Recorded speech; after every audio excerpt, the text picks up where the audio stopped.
Hello folks, if you've been wondering what's going on, yes I am still alive. It's just not a lot of racing is happening lately because, you know, the world's gone to and therefore the car doesn't get to really see the daylight all that much. But thankfully I haven't gone away and neither has the car, it's all still here. And I've even been doing some things, a little bit here and there.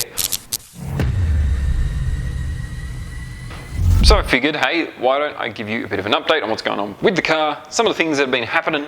There is some stuff that's been done and some things to be done. Let me show you what's been going on. I might grab the camera and we'll go for a bit of a tour. Okie dokie, so in no particular order because I don't exactly remember everything I've been doing. Let's start with why the car's bonnet is open, hey? So, what's been happening up here?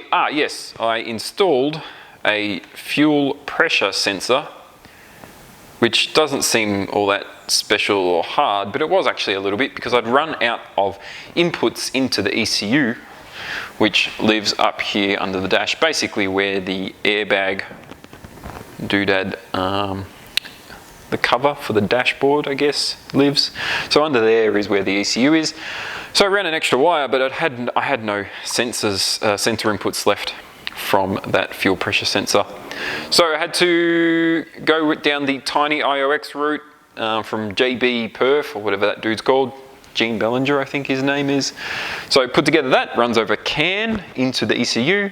So that was a bit of fun. So wired up the sensor, but also had to wire up the tiny IO via CAN into the ECU. So that was a bit of new stuff. I'd not done CAN before. And now I've got a whole bunch of spare input ports on that IO board, which I could use if I wanted to, but yeah, for now that fuel pressure sensor is working. It uses the same sensor as I use for the oil pressure, which is this guy just here on this little distribution blocky thing. The front end of the car is kind of off, which is really just the bumper, because I've been doing a few things, twiddling with some stuff over here, but I'll get to that in a sec. But yeah, been twiddling with brake ducts. So I went from having the ducts coming out of the splitter here, feeding into the hose there, to having them fed from the ductwork that kind of runs between the bumper and the radiators. So that piece there here actually affixes to the car, and you can see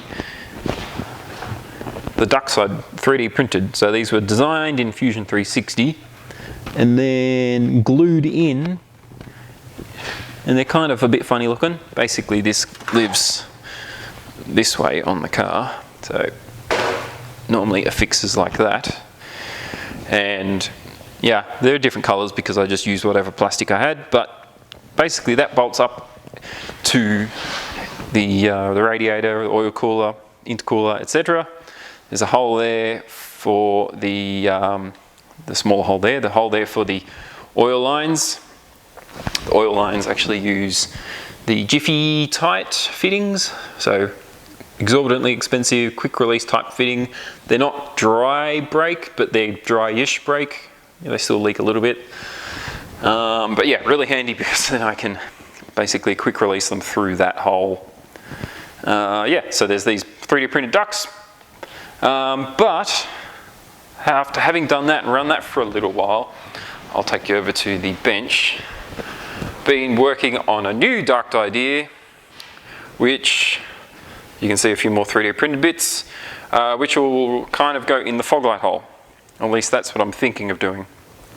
So, a few different iterations of 3D print going on here. So that was kind of an initial mock-up of shape and angles and curves. That was a failed one where I can't remember what happened. That's actually just the support material that prints around. This is almost final shape. So we've got the 3" out the back, and there we go, it'll leave something like that. Now at the moment, the fog light holes, which obviously there's sort of normally a round hole, I've blanked them off with, it's just a piece of sheet aluminium thin stuff that's been Sikaflexed on. So they're just blanks. They kind of give the front of the bumper a more streamlined shape. and block off the original hole that was there. Those have been there for a long time. It kind of keeps the, I guess, aesthetic of the bumper and the MX-5 look, but blanks off the fog light. That's been there for a long time, so time to try something different, hence the brake ducts are being considered. Now, what else has been going on up the front is in this front area, brakes. So, these have been working well, having upgraded to the AP kit. The only problem I'm still having is heat. I just can't keep them cool enough, even though I've got the ducts, trying some different duct feeding ideas, but that's an aside. But what I have had is the seals, the dust seals for each of the caliper pistons is deteriorating, crusty, going hard, and then falling apart. So I've had to replace those, so that means caliper come off, fully disassemble it, pull the pistons out, replace the seals, put them back together. So that's been done. The other thing that's suffering from the heat that's going on up here is the ball joint boots. The upper ball joint from the upper control arm, so this guy that lives in here, and also the tie rod end, which is this one here. I've actually, in the recent past, put together these little heat shields, which are just a bit of aluminium curved with a kind of flat on the top, so they just bolt in where the bolt, oh, there we go, get him out of the way, where this castle nut is. We've got this very ghetto heat shield that I put together, and then a new boot has gone in. So hopefully those last a bit longer now. For some reason the lower ball joint seems to be holding up okay. It's a bit further from the heat, and it is an extended ball joint from the Bauer engineering dudes, so perhaps they're using a quality boot. So that's front end stuff, a bit of work there. Otherwise, everything's been going okay. In the process of replacing the seals on the piston, or the caliper pistons, I've also put new pads in. Used to use Hawk pads for the most part. Trying PFC this time, so we'll see how they kind of compare and how they hold up. But in general, the car is working pretty well for the most part, other than trying to keep things cool, like the brakes.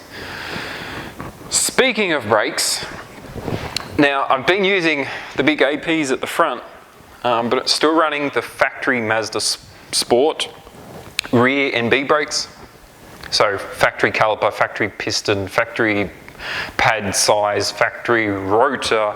So there's a bit of a mismatch in piston size, particularly now that the fronts have been upgraded so much. The rears are kind of really letting the rest of the car down in a way. You get a real mismatch in bias, and given the front's been upgraded so significantly, it emphasises that. So I've had to spend money, and it's hurt, and I've had to sort of save these for, I don't know, most of the year, to be honest. But bought myself the Stop Tech rear kit. It retains the Mazda Sport rear rotor, which is handy, so no change to the rotors, but an upgraded caliper, larger pistons, 2-piston setup rather than a single. I purchased the kit from V8 Roadsters. There's a few different places that seem to be making kits using this Stop Tech caliper. But yeah, I went with V8 Roadsters. Their kit doesn't come with brake pads, so to go with all this, I've got a set of the PFCs for the rear as well. So you get your brackets for the calipers, some bolts, obviously the brake lines, relatively obvious. No instructions, which I found kind of frustrating. So, I mean, not that I can't work it out, I'm sure I can, but I just figure for something like, brakes on your car, maybe some instructions wouldn't be such a bad idea. But I think that's all of the MX-5 dramas that have been going on.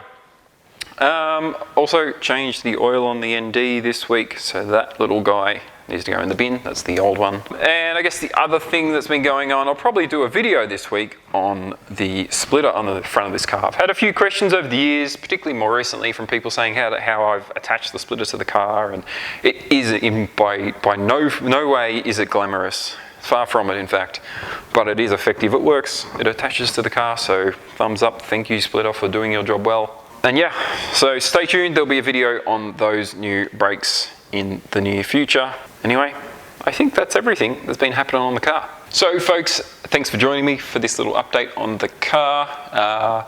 Things have not been happening real fast lately. As you can imagine, life and the world has gone a bit weird, but hoping we can get driving again soon, maybe, yeah. A little bit going on in the car. I just want to drive the damn thing.